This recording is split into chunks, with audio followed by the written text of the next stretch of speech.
Hai guys, di video kali ini saya akan ngomongin soal Ethereum Merge atau ETH 2.0, tujuannya ini apa, dan beberapa fakta yang perlu kamu ketahui juga.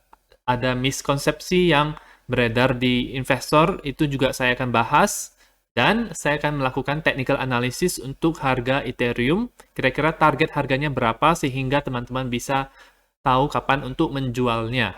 Nama saya Kelby dan saya akan menyajikan informasi seputar fundamental, technical, dan on-chain analysis untuk teman-teman sekalian. Tonton video ini sampai akhir agar informasinya lengkap dan bermanfaat. Kita lihat kalau Ethereum Merge itu adalah semacam upgrade daripada Ethereum karena sebelumnya itu dia merupakan koin proof of work, di mana koin proof of work ini membutuhkan miner-miner untuk memvalidasi transaksi dan mengamankan blockchain daripada Ethereum.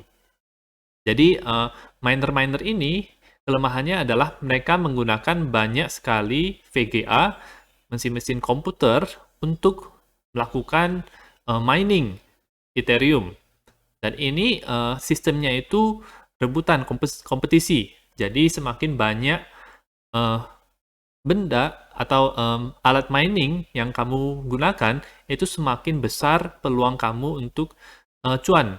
Bisa dapat Ethereum lebih banyak lagi, karena hash rate yang dihasilkan dari alat-alat mining kamu itu lebih besar daripada orang-orang lain. Nah, ini ada upgrade, berubah dari proof of work menjadi proof of stake. Di mana proof of stake ini dia itu lebih baik, lebih cepat, lebih ramah lingkungan dibandingkan dengan proof of work, ya. Dan ini di proof of stake, validator yang tadinya itu mining menjadi hanya perlu komputer biasa saja untuk bisa menjadi validator daripada Ethereum. Kalian perlu untuk men-stake Ethereum dalam jangka waktu yang lama untuk bisa memvalidasi transaksi dan mengamankan blockchain. Tujuan daripada ETH 2.0 ini adalah agar blockchain daripada Ethereum ini bisa scalable, di mana ini artinya bisa lebih banyak orang lagi, bisa lebih banyak transaksi yang dilakukan di blockchain Ethereum. Karena sekarang, kalau misalnya lagi ada booming sesuatu, misalnya waktu itu 2020 ketika Uniswap airdrop, itu blockchain daripada Ethereum itu macet banget. Kemarin ketika ada booming NFT itu juga blockchain Ethereum jadi lama, kalau misalnya kita bayarnya murah, tapi kalau dan efeknya itu jadi bayar gas fee-nya juga jadi lebih mahal, ya. Dan besar transaksi yang bisa dilakukan itu per blok ini sedikit kalau misalnya di proof of work, tapi kalau di proof of stake itu bisa lebih banyak lagi. Jadi semakin banyak transaksi yang bisa dilakukan di jaringan Ethereum. Sementara itu, untuk yang kedua adalah secure, yaitu mengamankan blockchain dengan lebih baik lagi, ya. Yang akan kita bahas di nanti. Dan sustainable, ini akan membuat blockchain semakin ramah lingkungan karena tidak perlu menggunakan alat-alat mining dalam jumlah banyak, tapi hanya perlu satu komputer saja untuk setiap validatornya. Mudah sekali, bukan?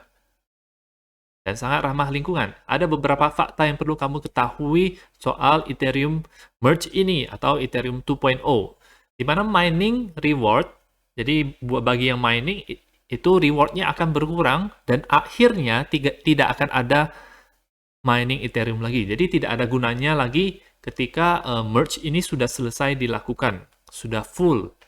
Sekarang belum full, ya. Sekarang orang-orang masih bisa mining Ethereum, jadi masih ada rewardnya. Dan ini kelihatan di EIP protokol 1559 yang dilakukan tahun lalu, bahwa ada perubahan di mining reward yang akan didapatkan oleh miner, di mana diubah bahwa perubahan ini itu akan jadi rewardnya itu akan berkurang secara gradasi, perlahan-lahan dia berkurang, dan akhirnya tidak akan ada lagi reward untuk miner, sehingga ini akan mendorong miner untuk tidak mining lagi Dan mereka harus berpikir mereka harus mining apa gitu. Apakah mining Bitcoin mungkin tipenya berbeda dengan Ethereum, atau mining yang lainnya seperti Litecoin, Bitcoin Cash, Dogecoin, itu proof of work juga. Mungkin ke situ, atau Raven, atau yang lainnya. Ini. Dan supply Ethereum akan berkurang. Jadi, di sistem yang baru ini, ada sistem di mana ketika Ethereum itu terjadi transaksi di blockchain Ethereum, maka akan ada beberapa Ethereum yang di-burn selamanya. Jadi, ini akan menyebabkan Ethereum itu menjadi deflationary. Jadi, tidak inflationary lagi. Supply-nya sepanjang berjalannya waktu itu akan berkurang. Kita tahu bahwa ketika supply-nya itu berkurang selama berjalannya waktu, maka kelangkaan itu bisa terjadi karena barangnya itu semakin sedikit di peredaran. Sehingga ini bisa menyebabkan harga itu akan terus naik di kemudian hari. Dan menurut saya ini sifatnya itu lebih jangka panjang menurut saya. Kenapa sekarang itu naik? Menurut saya itu karena sentimen positif daripada blockchain Ethereum yang akan melakukan Ethereum merge ini. Jadi ini naik itu sebenarnya gara-gara sentimen, bukan karena sifatnya yang sekarang menjadi deflationary. Tetapi sifat ini penting buat Ethereum karena agar ini mereka bermain lama. Mereka nggak main ini dalam jangka waktu pendek, bukan hanya satu siklus aja selama 4 tahun atau 5 tahun, tapi mereka mau membuat Ethereum menjadi blockchain nomor satu selama-lamanya, tentu saja. Sehingga mereka harus membuat Ethereum itu menjadi deflationary. Supply-nya itu terus semakin berkurang. Sehingga ini akan Ethereum itu bisa menjadi aset safe haven, aset yang seperti Bitcoin, seperti emas, yang jumlahnya itu selalu berkurang, ya, langka. Ini kira-kira supply-nya. Security-nya itu bertambah karena banyaknya investor institusi yang ikut memvalidasi blockchain-nya. Barrier untuk entry menjadi validator daripada Ethereum itu semakin kecil karena tidak perlu investasi, tidak perlu susah-susah ngurusin alat-alat mining, ya. Tidak usah membutuhkan tempat yang luas untuk mining Ethereum. Jadi ini itu akan menambah banyaknya validator daripada blockchain Ethereum. Sehingga semakin banyaknya validator ini, itu semakin decentralized diharapkannya, dan security-nya itu bisa semakin bertambah. Memang ada satu kelemahan daripada sistem ini, proof of stake ini, karena satu node itu atau satu validator itu bisa membeli koin ini dalam jumlah yang sangat banyak, dan dia itu jadi besar sendiri, kurang decentralized. Itu yang menjadi kelemahannya. Jadi ketika ada voting sesuatu, voting ini, voting itu, maka akan lebih condong ke apa yang dia voting. Jadi kurang decentralized. Itu yang menjadi kelemahan daripada proof of stake. Yang harus mereka pikirkan bagaimana cara agar bisa decentralized. Karena itu yang menjadi decentralized adalah hal yang menjadi tujuan daripada blockchain itu sendiri, dan menjadi sifat blockchain itu sendiri yang menjadi daya tarik bagi para investor dan orang-orang yang mendukung decentralization. Oke. Dan kita lihat juga kalau sekarang ini retail itu sedang FOMO di Ethereum, ya. Kita lihat dari pergerakan harganya, nanti kita akan lihat, dan ini kelihatan di Google Trend. Kita lihat dari Maret 6 itu mulai pencariannya itu naik, ya, dan bahkan mencapai all time high-nya. Sampai sekarang itu masih naik-naik lagi. Apa ini 100 ya, dibandingkan dengan 20 biasanya. Dan bahkan hilang di sekitar sini, ya, rendah banget di sini. Tetapi sekarang itu lagi ngetren banget, khususnya di Kanada, Australia, Singapura, Amerika, dan UK. Ya, jadi ini itu lagi ngetren banget, dan ini bagus, karena ini akan membuat harga Ethereum itu naik, orang-orang akan membeli Ethereum, mereka merasa bahwa Ethereum akan melakukan upgrade ini, jadi mereka ingin terlebih dahulu masuk ke dalam Ethereum, beli dulu. Jangan belakangan, jangan telat, karena kalau misalnya nanti telat, harganya sudah keburu tinggi, sudah naik gitu. Jadi mereka mau masuk di sini dulu sekarang. Tuh mereka. Dan media juga banyak mengabarkan soal ini. Ya, jadi media juga turut berperan di dalam hal ini. Bagusnya lagi adalah alt season bisa terjadi. Kenaikan harga Ethereum ini bisa menjadi semacam leader, pemimpin daripada altcoin lainnya, sehingga altcoin lain bisa mengikuti kenaikan harga daripada Ethereum ini. Dan ini bagus, kita sudah melihat dari beberapa minggu yang lalu dan 2 minggu yang lalu, altcoin itu kenaikannya sudah cukup lumayan ya. Dan ini menurut saya bisa karena didorong oleh Ethereum merge ini, Ethereum 2.0. Jadi ini bagus buat pemegang altcoin. Namun ada beberapa hal yang kalian perlu ketahui juga, karena ada miskonsepsi yang beredar seputar Ethereum merge ini. Yang pertama adalah akan ada token baru. Sebenarnya tidak akan ada token baru ya. Jadi ini tetap tokennya itu sama-sama Ethereum yang teman-teman punya di wallet, di exchange, atau yang ada di DeFi, atau yang teman-teman udah staking di ETH 2.0, itu sama saja. Jadi tidak usah ada perubahan token. Biasanya kalau misalnya ada perubahan token, token biasanya harus di perubahan smart contract, token biasanya harus dikirim ke smart contract yang baru, kemudian nanti akan diberikan token yang baru. Ya, jadi ada perubahan di sini. Nah, ini teman-teman harus hati-hati karena akan ada banyak sekali scammer yang mengusahakan untuk menjebak saudara, sehingga mereka bilang ini harus diganti, ini Ethereum 2.0. Jadi tokennya kalian harus kirim dulu ke wallet ini, nanti akan dikasih token Ethereum 2.0. Nah, itu salah teman-teman ya. Jadi jangan dengar seperti itu. Kalian harus baca dulu berita yang benarnya. Jangan suka percaya dengan scammers atau orang-orang yang tidak bertanggung jawab di Telegram atau di Twitter atau dimanapun. Ikuti influencer yang benar, yang memberikan informasi yang memang bermanfaat dan memberi pengetahuan.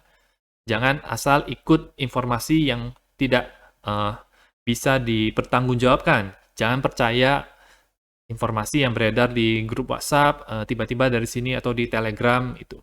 Pokoknya teman-teman harus hati-hati mengenai ini ya. Tapi dari video ini teman-teman tahu bahwa ini tidak usah ganti ke token yang baru ya. Kemudian yang kedua, gas Ethereum itu akan lebih murah. Nah, ini itu juga merupakan suatu miskonsepsi karena ini adalah pergantian dari proof of work ke proof of stake gitu. Belum ada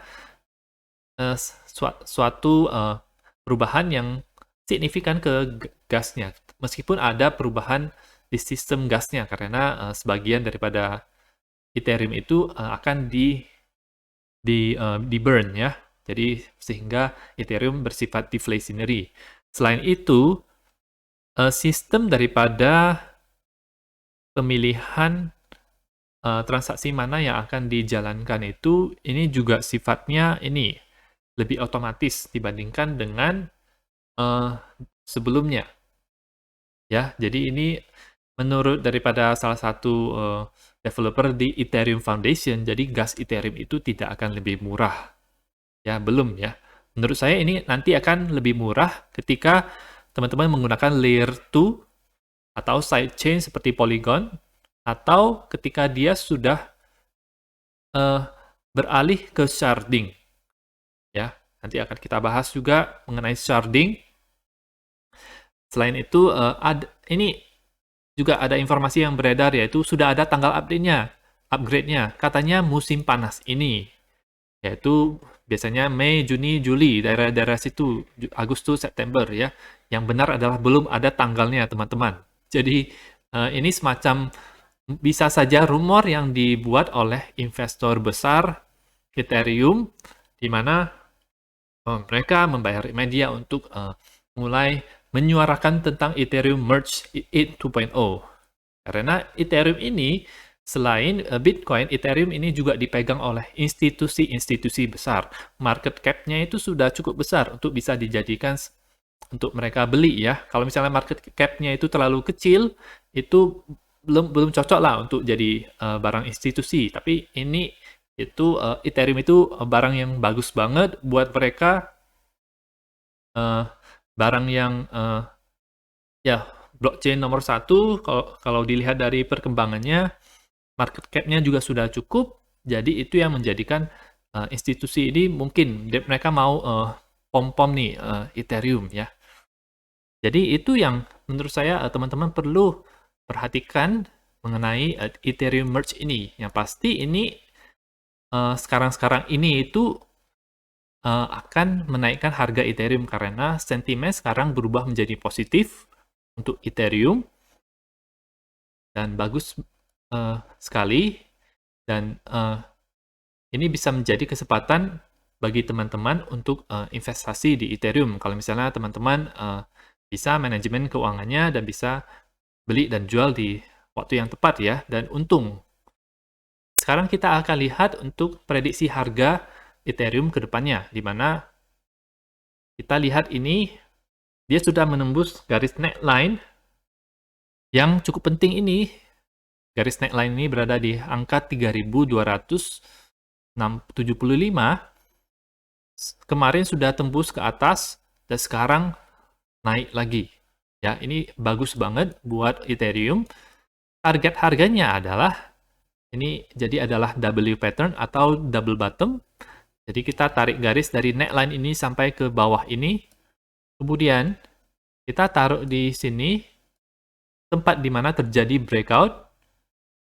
Dan kita taruh di sini. Kita dapatkan 4.400 yang menjadi target daripada breakout daripada W pattern ini. Kalau misalnya teman-teman yang tipenya itu yang nggak ikutin wick, jadi karena ini nge-wick ke bawah cukup panjang, berarti di sini aja. Targetnya adalah 4.151, berarti rata-rata akan berada di atas 4.000. Ya, di situ kita akan melihat bagaimana pergerakan harga Ethereum itu selanjutnya. Kita lihat kalau dari EMA, dia berada di atas, bagus. EMA ribbon juga berada di atas, bagus. Dan EMA ribbon ini dia sudah flip ke atas. Jadi kita lihat garis-garis EMA yang time frame kecil itu sudah cross ke garis-garis EMA yang besarnya. Jadi mirip seperti ini. Dia akan naik dulu sampai beberapa waktu ke depan. Habis itu baru sideways, baru bisa melanjutkan harga ke target berikutnya. Itu untuk itu ya. Kita lihat untuk ini triple MA forecast. MA50, MA100, MA200. MA50 akan mengcross MA100 dalam beberapa hari ke depan. Ini sangat bullish buat Ethereum. Kita lihat ini, itu jadi seperti ini. Fraktalnya seperti ini, sama persis. Kemudian akan naik, mengcross sebagai konfirmasi bahwa pump itu akan terus berlanjut. Bullish, bull market buat Ethereum akan terus berlanjut. Menurut saya bullish juga. Kita lihat MACD-nya masih bagus, berada di atas. Dan untuk RSI-nya juga sekarang ini di posisi overbought ya. Jadi kemungkinan harus turun dulu. Tapi kita akan lihat nanti. Meskipun turun, kemungkinan dia akan kuat menurut saya. Jadi mirip seperti ini fraktalnya. Kita akan lihat untuk Ethereum per Bitcoin, di mana Ethereum per Bitcoin ini untuk time frame 3 hari Ini itu dia masih berada di dalam symmetrical triangle. Sudah cukup lama dari Mei 2021 di sini-sini aja terus.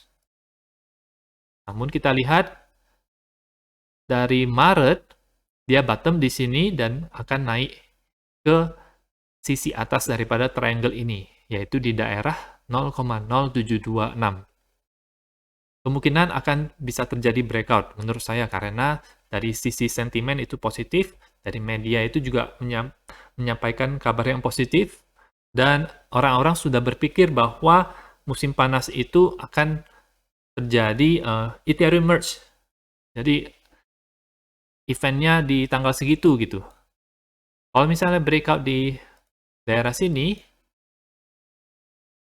itu maka targetnya itu bisa mencapai 0,102. Katakanlah 0,1 ya. Ini merupakan target yang tinggi menurut saya. Kalau misalnya Ethereum di harga 0,1 per Bitcoin-nya, kalau Bitcoin-nya 40.000, Ethereum di harga 4.000. Kalau Bitcoin-nya di harga 50.000, Ethereum di harga 5.000. Jadi kalau misalnya di 5.000, Ethereum akan mencapai new all-time high-nya 5.000 karena ini belum nyampe 5.000. Tapi ini sudah nyampe. Kalau misalnya maksudnya sudah nyampe, akan nyampe kalau misalnya dia ke 0,1 dan Bitcoin-nya harus 50.000. Ini menurut saya. Dan kita lihat juga kalau ini dari sudut pandang yang lain, kemungkinan dia bisa mentok di daerah sini juga. Ya, jadi ini karena dia membentuk semacam rising channel.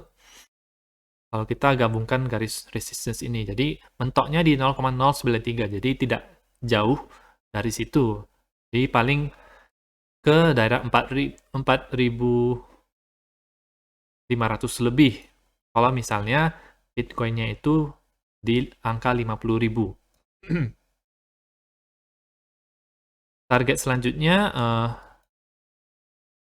adalah 0,0726, kemudian 0,074, 0,077, dan resistance yang cukup ramai 0,08. Jadi itu adalah level-level yang perlu teman-teman lihat. Menurut saya bullish untuk Ethereum per BTC juga. Jadi selama beberapa waktu ke depan, mungkin di kuartal kedua ini akan terjadi pump dari Ethereum yang cukup kuat. Kemudian alt season itu kemungkinan akan terjadi juga karena Ethereum itu semacam leadernya daripada altcoin. Jadi altcoin jaringan Ethereum seperti Aave, DeFi yang lain itu juga bisa mengikuti tentunya.